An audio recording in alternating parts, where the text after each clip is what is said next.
Greetings to all of my faithful skewers. My apologies for the delay in transmissions. We've been short-staffed with all available underworld personnel currently on the surface helping with the Trump campaign. It's so bad we've been forced to bring in help from Animal Hell. Beast! Beast! Where is the tape I requested? Unfortunately, none of them talk, and I'm not really even sure they even understand commands. Bring me the movie! The movie! No, you festering flea feast! That's the wrong tape! Gorillas in the mist. No one is going to listen to me talk about Sigourney Weaver unless she's toasting a bunch of aliens. Well, I don't care how much you like her performance. The format demands schlock. Anyways, I am the Film Reaper, master of miserable movies, premier of poor pictures, collector of cursed... What? I was just in the middle of my big monologue where I explain how all of the blockbuster hits go to heaven and everything else is trapped for all eternity with me in movie hell. Ha ha ha ha. I know I said hurry, you pestilent primate, but if you interrupt me again, I shall make you star in another movie with Ronald Reagan. Yes, this will do nicely. Now get out of my sight, you half-ass Halloween costume. Don't worry about Bonzo there. These lower forms need a firm hand to keep them in line. It's not like they could ever somehow band together and overthrow their captors.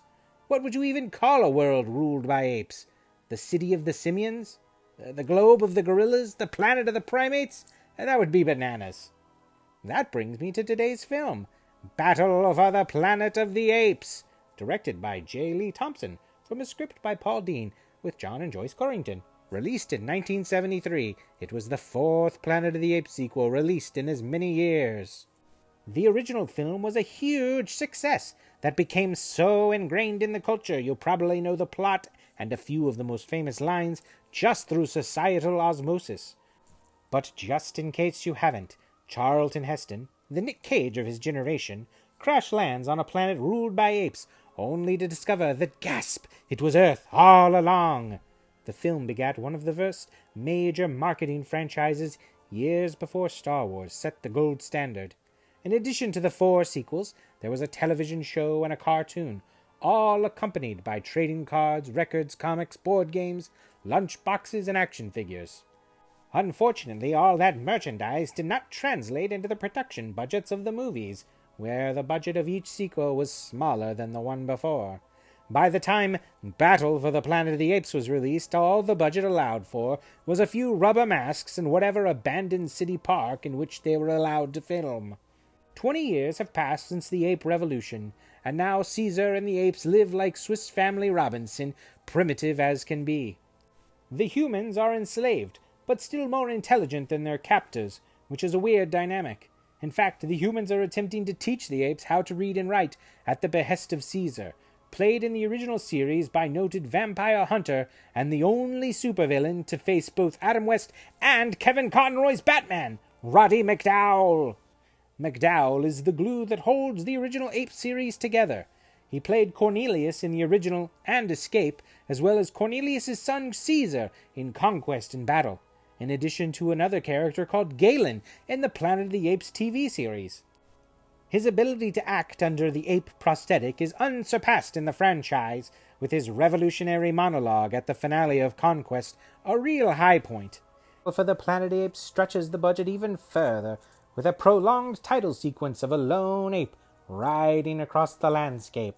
I am not exaggerating when I say that this segment, and I did the math, is at least 4% of the entire movie's runtime. Once the credits finally end, we see that Caesar's son Cornelius is a real teacher's pet. But head gorilla, General Aldo, don't need no education. He resents having to learn from a human, and I resent that these movies don't explain how all the other apes learn to talk. I mean, if Caesar is descended from talking apes from the original Planet of the Apes, how did all the other apes in the world learn? Trouble erupts when the human teacher uses the N-word with General Aldo. But to apes, the N-word is no. Caesar smooths things over, but General Aldo and the rest of the guerrillas retaliate with a ride by horsing. Aldo and Caesar's differing views of humanity clearly inspired the same conflict in Matt Reeves' Dawn of the Planet of the Apes. However, in that movie, Koba's aggressive approach is informed by years spent as the subject of pharmaceutical tests, but General Aldo just comes off as a dumb jock who resents having to study. Humans are essentially slaves in Battle for the Planet of the Apes, though Caesar doesn't like to call them that. Maybe he'd prefer prisoners with jobs. This relationship is really confusing, considering the humans appear to still be more intelligent and have a better grasp on technology than the apes. This is best depicted in the scene where Caesar's human advisor, MacDonald, played by Austin Stoker, has to explain the concept of video and audio recordings when Caesar wishes he could learn from his parents. And because video exists of the previous 4 ape movies, Caesar and MacDonald plan a journey into the burnt-out husk of human civilization in an attempt to recover some of these recordings. To accompany them on their journey is a super-intelligent orangutan called Virgil, who, despite living in a tree fort, is somehow an expert on radiation and nuclear fallout. Virgil is played by Paul Williams, who wrote hit songs for Three Dog Night, The Carpenters, and most suitably for our purposes, The Monkees. But most importantly, he wrote all the original songs for the best Muppet movies. The guy behind that orangutan mask is the same person who wrote Rainbow Connection. And speaking of the masks, it's worth mentioning just how far the budget limits this film's suspension of disbelief. I guess Caesar and Virgil look fine, but any time any of the gorillas are on screen, it looks like someone just slapped a cheap Halloween mask on them before shoving them in front of the camera. And we all know that you can't make quality entertainment with a cheap Halloween mask. Anyway, Caesar crosses the Rubicon, and the group makes it into the Forbidden City, which looks like the headquarters where all the melted G.I. Joes might live. And beneath these ruins lives a group of humans who survived the nuclear attack that crippled humanity, and after 20 years of fallout, they all have skin like Edward James Olmos. I'm not sure why they're down in the bunker when they apparently have plenty of food, water, weapons, and even electricity. They clearly have the tools to set up a perfectly nice new civilization where they are not constantly bombarded by radiation. The head mutant is played by a delightfully campy Severn Darden, who seems to want to start a war with the apes just out of sheer boredom. If they're so bored, maybe they could go invest a little more time on their costumes.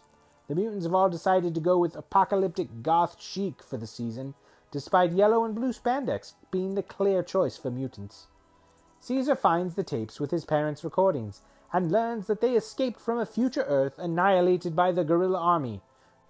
But Virgil, despite being an orangutan who lives in a treehouse in the woods, theorizes that this is only one possible future, and literally uses a metaphor that one can only assume inspired Tom Cochrane's 1991 hit song, Life is a Highway. After Virgil explains multiverse theory to his companions, it sets up an interesting change of direction for the film. The 2 previous movies, Escape and Conquest of the Planet of the Apes, were originally intended to be prequels to the original films that created a closed time loop. Apes gained the ability to talk and reason because apes from the future with the ability to talk and reason traveled into the past and populated the Earth with apes who could talk and reason. But throughout the rest of the movie, Caesar is attempting to change that future and avert nuclear annihilation. All of this philosophizing is cut short by some trigger-happy humans. Caesar and his crew escape the city and return to their picnic area of the apes, but are followed by human scouts who plan an all-out attack, a battle for the planet of the apes, if you will. Caesar assembles the Ape Council to warn of imminent human attack, but the gorillas throw a temper tantrum and leave when Caesar asks the humans for advice. This leads General Aldo and his gorillas to plan a coup to overthrow the Chimpatriarchy. The plan is overheard by Caesar's snooping son Cornelius, so Aldo knocks little Cornelius out of a tree, which seems like a real skill issue for a chimp, and for some reason the gorillas all scatter when he hits the ground instead of finishing him off. While Caesar is at his son's bedside, the humans are assembling their war rigs for Mad Max Furry Road. This is all the excuse General Aldo needs to seize power. He locks up the humans and grabs all the guns. Clearly, he's a firm believer in the Second Ape Amendment. Because this is the most brutal of all the modern media franchises, little Cornelius dies shortly after telling Caesar that the humans were not responsible for his death. Just as Caesar begins to reclaim control of the apes, the humans attack. Unfortunately, the climactic final battle between humans and apes is pretty underwhelming. There appear to be approximately a dozen humans dressed in their finest Danger Diabolic cosplay driving towards the ape village as slowly as humanly possible. The clear highlight is watching the 5'2" singer-songwriter of Rainy Days and Mondays trying to sprint across an open field dressed as an ape carrying a rifle. Caesar is defeated and the humans appear to have won the battle, but it was all a feint! Not only can Caesar talk and reason like a human, but apparently he also has a secret inner mouth like a xenomorph. Forget what I said earlier about Caesar's mask looking okay. No way should this have made it into the finished film. Anyways, war is bananas. The ape village is destroyed, but a few humans attempt to escape in their war school bus. Aldo attacks the bus to kill the humans, but Caesar stops him, and the two face off when it is finally revealed that Aldo killed Cornelius. Et tu, Aldo? Caesar pursues him up a tree in the slowest possible chase scene. Aldo is cornered and attempts to stab Caesar, but this isn't the Senate, and he falls out of the tree. What is it with all these apes dying by falling out of trees? That should be like the one thing they have immunity from. See, this is why this could never happen. Apes are just too dumb to ever successfully organize a working civilization. In fact, I think that this whole premise is... Apes together. Pardon me. The movie ends with Caesar completely freeing the humans and attempting to live in peace to subvert the coming apocalypse. Does Caesar launch a new future for apes and humans, or was this harmony a temporary stop on the way to ape supremacy and a closed time loop?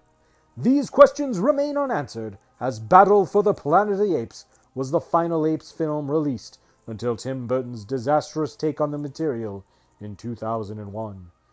The year after Battle, a television series simply titled Planet of the Apes set the story in a similar setting as the original Charlton Heston film, with Roddy McDowall returning as a sympathetic chimp who accompanies two stranded human astronauts on their various weekly adventures. CBS canceled the show after only 14 episodes. An animated series was tried the following year, but it only lasted 13. In a few years, Star Wars would completely change science fiction's focus on theme-heavy allegorical stories to the fun adventure stories that would dominate franchise filmmaking to this very day.